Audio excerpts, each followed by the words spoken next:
Julius and E.G. Tax on News Radio 930 WBEN. To reach us now, call 803-0930. Toll free at 1-800-616-9236. And cell calls are free at star 930. And now, live from the WBEN studios, it's Esther Julius. Hey everybody, this is the tax lady. And now you hear why I wasn't on the air last week, because last week I couldn't even talk. This week I just have a scratchy voice. You sound hot. Over Thanksgiving, and they all had a cold, and so I'm getting over it. I actually sound worse than I am. But I'm Esther Julius from E.G. Tax, and I'm joined in studio with Christopher Fabian. Hello, Esther. And Tiffany Fabian. Hello, Esther. And Stevie Jacobson. You sound absolutely delightful today. I don't know what you're talking about. Yes. You sound a lot better, right? You do. Even though the weather here is gloomy and it's a good day to stay in bed. And we would talk about the fiscal cliff, but I think if anybody else talks about the fiscal cliff, people are going to jump off the cliff. So we're going to talk about things that you need to do before the end of the year. You cannot wait for Congress to make whatever decision they're going to make. You got to take care of yourself, right, guys? Right. Absolutely. That's right. So our phone number here in studio is 803-0930, 803-0930, star 930 on a cell phone, and only Stevie knows the toll-free number. Not anymore. I gave it to Chris. Go, Chris. It's 1-800-616-9239. 9236. You failed. You said 9. I said 9236. All right, don't fight. All right. Now, sounds like the office. Look, you can't sit around and say, we don't know what Congress is going to do, so we're going to do nothing. Because on December 31st, that's it for whatever it is. Because no matter what, stuff is going to get more expensive next year. For instance, the Social Security tax is holiday. That's gone next year. So for sure you're going to pay more in Social Security taxes. And we know that the capital gains rates are going up next year. So there are things that you have to do before December 31st, or don't say we didn't tell you. Right. That's right. All right, so what's the first thing that they might consider doing? The first on your, we have don't ignore the fact that Congress, we'll not say we already talked about. Yeah. Contribute to your retirement plan, your 401k, 403b, Keogh, simple. Make sure you maximize those before the end of the year. So why should somebody do that? Take advantage of the lower tax rates now. Bring down your income. Right, So because you reduce your tax. You reduce your taxes on this year's return. It's true that next year, even though rates will probably go up, and you probably would get more bang for your buck next year, unfortunately, if you don't do it by December 31st, you lose that deduction, right? And then there's the chance you might get the retirement savers credit, which is always a nice thing if you're contributing to your retirement plan. So that's always a good option too. Yep. What's another thing people can do? Change your W-4 at work to get your tax refund now rather than charging them up on all those wonderful credit cards. Not that we haven't talked about that 18 million times, right? Right. Absolutely. It's interesting how Americans are addicted to big tax refunds because they think that the money that they're getting back at the end of the year is some pennies from heaven. The truth of the matter is their money. You're getting the money that you sent to the federal government and state of New York. You're just getting your own money back, and they aren't paying you any interest. So changing your W-4 will give you that extra income to buy those Christmas gifts, right? Absolutely. You know, someone asked me, but can I really do that? Change my withholding like in November and get my money now? Yeah, or another thing is sell those gainers, those stocks right now before the end of the year, before the capital gain goes up, and then you have some extra money for Christmas too. Well, that's true too. But the whole thing is, the whole theme of this show today is like, do something now. Right. Do something now. When you come to see us in January, February, March, and April, it's like too late. Yep. So do something now. And once the Bush tax cuts go bye-bye, and I know they're going to modify at least, then it's too late, and you want to make sure that you do something now.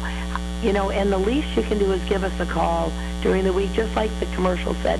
We will sit down with you and analyze your tax situation and make suggestions so you can reduce your overall tax liability. Right, right. right. And then wasn't it Bill Cosby at that seminar said, get up and do it? Do it now. Just do it. That's right. Just do it. Just do it. Do it. Said do it. I think he's coming here eventually soon again. I mean, the sad thing is, do it is really the motto that everybody should have, no matter whether it's their taxes or their finances or their budgeting. You need to do it. Yep, That's right. Because if you don't do it, No one else will. Sorry for you. that's Yep. right. Right? Our phone number here in the studio is 8030930, 8030930, star 930 on a cell phone. And I know we have Paul from West Seneca holding. Hello? Hey, Paul, how you doing? I'm doing good. How are you? I have a question regarding per diem. If you're paid per diem and there's no taxes taken out of your Right. of your paycheck, is that Sure. something where you should pay quarterly and so you don't owe a tremendous amount? And is Social All right, Security so tax? are you submitting a reimbursement and they're paying you per diem for travel? No, they're not paying for travel. Well, they did pay for some mileage for when All I right, had so to they travel. just give you particular a distance. flat Most of the per time it's diem just because per you're hour, traveling hourly. around. I'm sorry? So they're paying you a flat per diem for your travel. Yes, for the times I do travel. If I go close to the office, though, they just pay my hourly rate is per diem. All right, so is it included in your paycheck at the end of the week or month? The gas, like gas. The per diem, is it in your W-2? Well, the whole pay, there's no taxes taken out at all. So you're a 1099? Hours, I get All 8 right, so hours you're paid. self-employed. Pretty much is the way it seems to be. All right, so there is nothing withheld. You don't have a paycheck. They're just paying you a flat rate per day for what? So what are you doing? Delivering newspapers or what? No, it's actually an X-ray technician. All right, Is so- this a newer job, or have you had this for a while, No, Paul? it's pretty new. Okay. All right, so if you're self-employed, do they give you the places to go? Yeah, it's usually the same office, but once or twice I've gone to a far away office. Right, but you don't have to call and solicit. They No, just no, tell no, you where it's to the go. same place, pretty much. And it's their machinery, it's not your machinery. Correct. Right, exactly. Just graduated pretty much, so just All right, was a student last year. Probably you shouldn't be paid on a per diem at all. Yeah. Probably you're an employee, Uh-huh. okay? Did you sign a contract with them? I don't know. No, not a contract. No, there's no Paul- guarantee of. Paul, in order to get paid, do you have to submit like invoices to them or anything like that? No, I just show up. That's Yeah, part pretty of much they say come in 3 days this week and maybe 4 or 5 days next week and 1 day the week after. Yeah, you're an so- employee. Probably you're an employee, which would mean that your employer is not paying you correctly at all. You should not be paid as a self-employed person at all. And quite frankly, you have a wage and hour claim against that employer. And if you went to New York State, which they would keep it completely confidential, they would go in and audit that employer, and that employer would have to fix everybody on the payroll that they're paying incorrectly. But the truth is, a lot of people, you're a new person just out of school, and a lot of people don't want to rock the boat, so a lot of people don't do that, but like as Esther said, But it's anonymous. Right, but it's going to cost you... Hopefully maybe get full time with them at some point. I See, don't but know how the long thing this is, lasts. quite I frankly, shocked. they're not paying your FICA, they're not Right. paying your New York State Disability, unemployment. unemployment, Right. and they're not paying your disability. So they're holding you out as a self-employed person, and you're not. So, in my opinion, you ought to call on Monday, New York State Department of Labor. You don't have to give them your name. Just ask them what they think you should do, because quite frankly, somebody needs to audit your employer because they're not playing by the rules correctly. Right, but another thing, Paul, is since you are being paid like this, the way to handle it is keep track of all money in, all expenses, all your miles, all your tolls, all your receipts. Your cell phones, your lab coats, your briefcase, whatever you need for your paper, job. pen, office supplies. So that would be all But of course, he can file a form during tax time that Right. would exempt him from paying the FICA on the employer portion because he really is an employee, correct? Yes, and I don't have that form off the tip of my tongue, so if it calls us Monday, we can get Because that. they're really asking you to pay what next year will be 15.3% of your bottom line, and that's incorrect. And so you're going to see at tax time that this can be a very painful experience. Oh, I see. I didn't even think of that. But congratulations. I think he's went into a good field, too, though. I mean, there's a lot of potential and openings for that. So. But when you're working for somebody who's cheating, that's Right. not right. Yeah. Okay. And that's really what's happening to him. All right. So I suggest you call us Monday, and we'll help you to work this out. But if you're self-employed, you're going to pay your own FICA and all of your taxes, and you really ought to get a fourth quarter estimate in. Okay. Well, fortunately, I haven't worked a whole lot this Yeah, year. not very much. It's a brand new employer. Right. Hopefully. Oh, all right. Okay? So call us Monday at 632-7886. We can work up an estimate for you and get you that other form. If needed. But quite frankly, he could have a lot of expenses. I see. Okay, so all those would be Okay. expenses then because it's a per diem job. Yep. Well, it's not a per diem. They're paying you as if you're self-employed. We'll claim it as if I'm So self-employed, I you're guess. going to do a schedule Yeah, maybe fee it's just a and name. reduce it by all your expenses. Okay. So, All right, I will. all right. Thank you very much, Paul. Thank Very you. good question. Bye-bye. I'm Esther Goulias, the tax lady. Our phone number in studios, 803-0930, 803-0930, star 930 on a cell phone. One other Give us a thing. Call. Yep, Yep. I'm sorry. One other thing I want to say is you got to wonder how many other employers are going to be treating employees incorrectly to avoid the health insurance penalty. Turn them all to Well, and self-employed, that's true. you know? So you got to be careful, you know, if your employer says, hey, we're going to give you $500 straight dollars a week instead of $500 less your And taxes. It sounds good. It certainly sounds good, but overall it's not good. It really, and the thing is, employers that are bona fide employers who do not treat their employees correctly are really taking advantage of the employee incorrectly, and if the employee doesn't stand up, and like I said, there's an anonymous vehicle through New York State, then this employer will continue to do this forever, and that's not right. Right. Right. Absolutely. All right, so what are some of the other things people can do? You can penalty proof your tax bill. You must have 90% of your tax liability paid into the IRS by 12/31/12 to avoid a penalty for underpayment. So this particular guy, Paul, who just called, Right. Yep. he needs to penalty proof his tax return. Absolutely. Right. I'm hoping that for the bulk of the year he worked for a regular W-2, so he paid in enough, and I'm thinking he might qualify for the education credit, so he would have to sit down and make sure he tax plans. That, or or maybe he was laid off most of the year, Yep. and he has much less liability this year than he had the year before. That's right. And so you can do a 2210, right? Absolutely. Yep. All right, what else can people do? Accelerate your income in 2012 because right now taxes are planning on going up. So what might somebody do to accelerate taxes, Chris? Well, if you're self-employed, bill out the money now. You know, get the money in before December 31st instead of waiting till January. You know, Right. Sell your gainers, like I mentioned before, Yep. things like that. That's sell right. So in assets. other words, income that you would have gotten in 2013, you bill out, you get it in 2012, you might be at the 10% bracket this year as opposed to 15 next year, and you save yourself 5% of that same income. Yep. I even think when you're doing depreciation this year, you might want to Section 179 it and take it and spread it out over to the following years. Right, Chris? Well, as a matter of fact, that's true. That's true. All right, and then the other thing is you want to maximize your itemized deductions. So what might that be, Steve? That would be making payments in advance, like on your mortgage, pay that before the end of the year so you get that interest up. Or maybe, you know, your employer says, hey, you need a computer for work, and maybe you've had one for a few years and it's not doing as well as it could be. Time to maybe get a new computer for work. Right.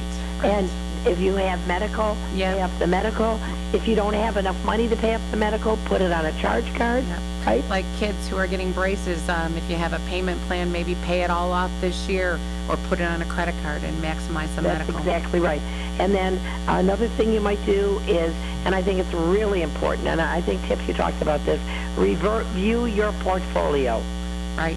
Because you might want to harvest your gain. I know we've been getting 2012. a lot of phone calls about this, so a lot of people are thinking about it and going over their portfolio and talking with their investment advisor, so they're really, really thinking about it. And a lot of people, too, are... Even converting. Explain to people what that really means in simple terms.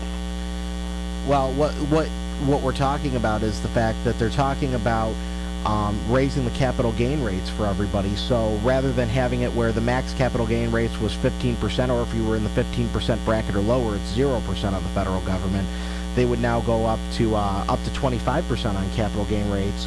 And so what we're telling people is sell those gainers now and take better, get the better tax rate now. And you can even sell it and buy that stock back if you like that stock so much, so you can raise your basis so your gains won't be as high in the future. So let's say you had a stock that had a $100,000 gain. So you harvest those gains now, you pay it the low percent, 15%. And now you have a new, and you buy it back the next day.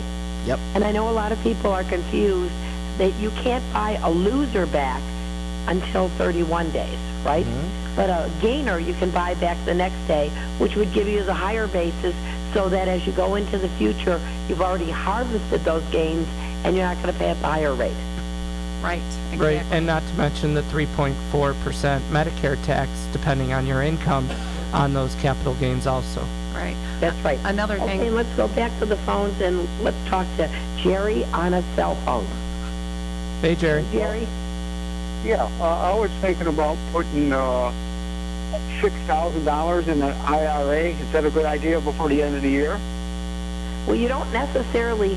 This is one of the things that lag over to next year. And you guys want to explain about the difference between the... Yep, you actually have to April... 31 and April 15th. Yep, you actually have to April 15th to put money in an IRA. So what you want to do is do your taxes first. It has to be a traditional IRA. And make sure you have enough income, or you may have too much income, so make sure you qualify to put the $6,000 in an IRA. So explain, Chris, what you mean you might have too much income. Because if you're working and you have a pension plan at work, you're limited based upon your income if you can contribute to an IRA. Right. So you don't, and so you really don't know that till you do your return. Right. Or you may not have earned income. You may just have a pension coming in, and that doesn't count as earned income, so you cannot put into an IRA. You can't be over the age of 70 and a half. I'm going to be... while it's great to put money into an IRA, many people wait until tax time to make sure that they qualify. Because if you put money in and you don't qualify, then you got to take it out. Jerry, so you said you're going to be 62, so the age is good. And do you have earned income from working or self-employment? Yeah, I'm working right now. Okay, so that's another requirement, so that's good. But what Chris and Esther are saying is a great thing about IRA write-offs is you can sit with somebody and do your taxes between January and April of 2013 and still put money in for 2012. You go and earmark it. So it's something that you have the option of examining when you get your return done in January through April, which is a really nice thing, so take advantage of it. And actually, there's very few things that carry forward to next year, but that's one of them, your IRA contribution. Okay, so I don't have to worry that I'm going to be 62 in 2 weeks, and then after that I can still put $6,000 in, the max. I can still do that? Depending on everything else, you could possibly do it. That's why I said wait till you do your taxes to me. How much are your wages? At least $6,000? Yeah, I'm working. I make about $75,000, $80,000 a year now. All right, and you don't have another pension plan? I have one with work, but they pay that. All right, so your income's around how much again? About $75,000. Are you married? All right, so you're under that limitation, so you can still put the contribution in. Does your wife also have wages? No. Okay, so actually, you could do are you married? Yes. So you actually could do 6 for you and 6 for your wife. Right. So, but again, you have till April the 15th. Okay. Of 2013. Of 2013, right. I appreciate that. Thank you very much. Thank you. All right, and before we go back to the phones, and again, our phone number is 8030930, 8030930. star 930 on a cell phone. Giving to charity, good tax deduction to come up with by the end of the year, right?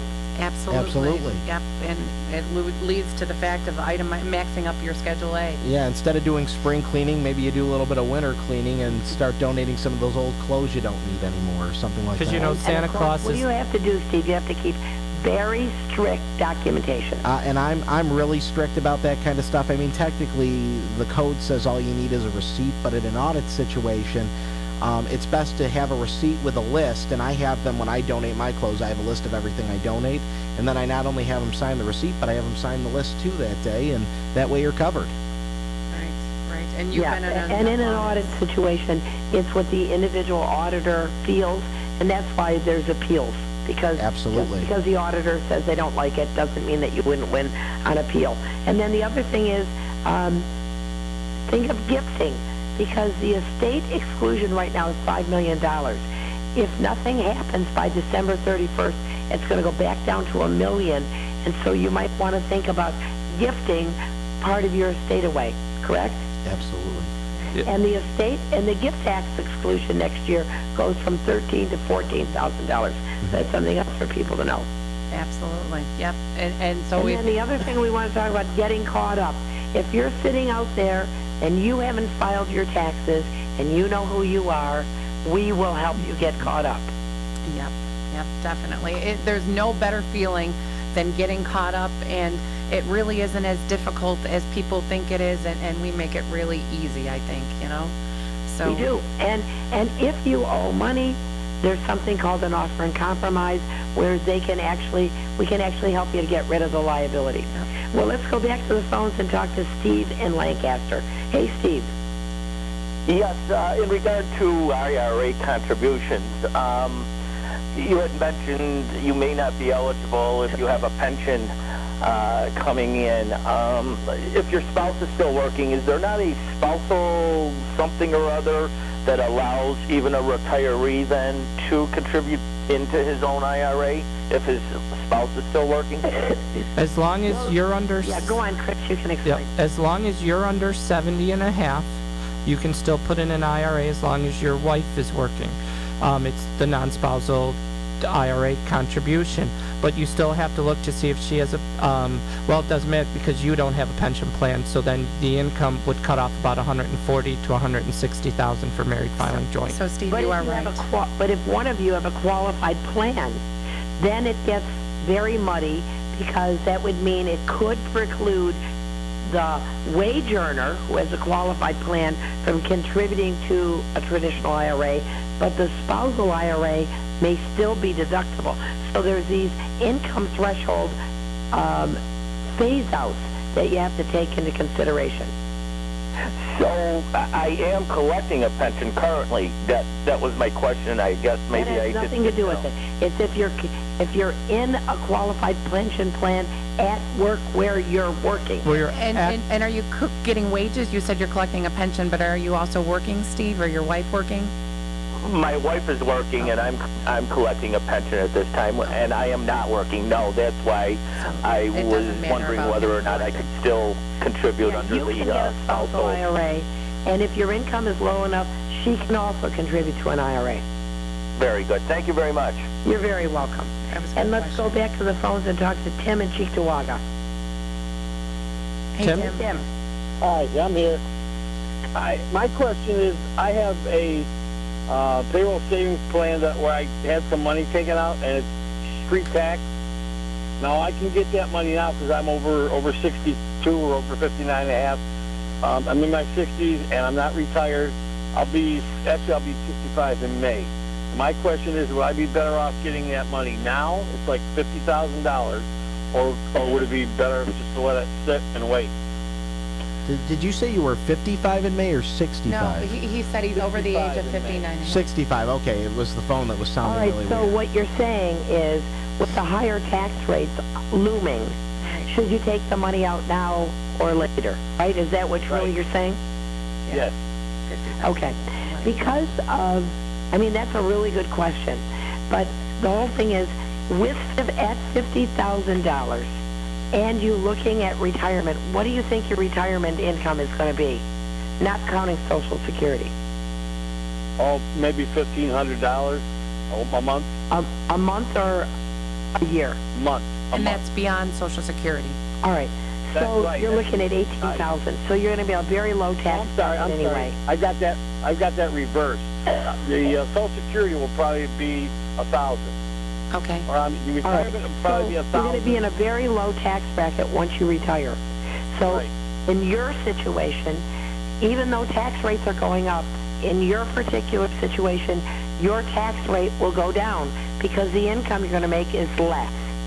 So I would not take the money out of my pension plan now to get it at a lower rate, because quite frankly, when you combine that $50,000 with your wages, you're going to pay at a higher rate, and it would not be a good idea for you.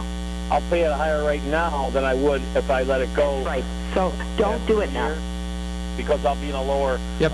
tax bracket then. Yeah, don't do it now. Take a little out every year after. You're going to do installments of that $50,000, right? Right, Tim? Right. Right. Yeah. Right. Yeah, that'll make the most sense for you. Unless something makes more sense down the road to take it as a lump sum, at some point. Right. Right, but All right. probably not. I mean, it all depends on what comes down the pike here in the next couple of weeks. Yeah, I hear So you. keep listening. Okay. We'll keep you posted.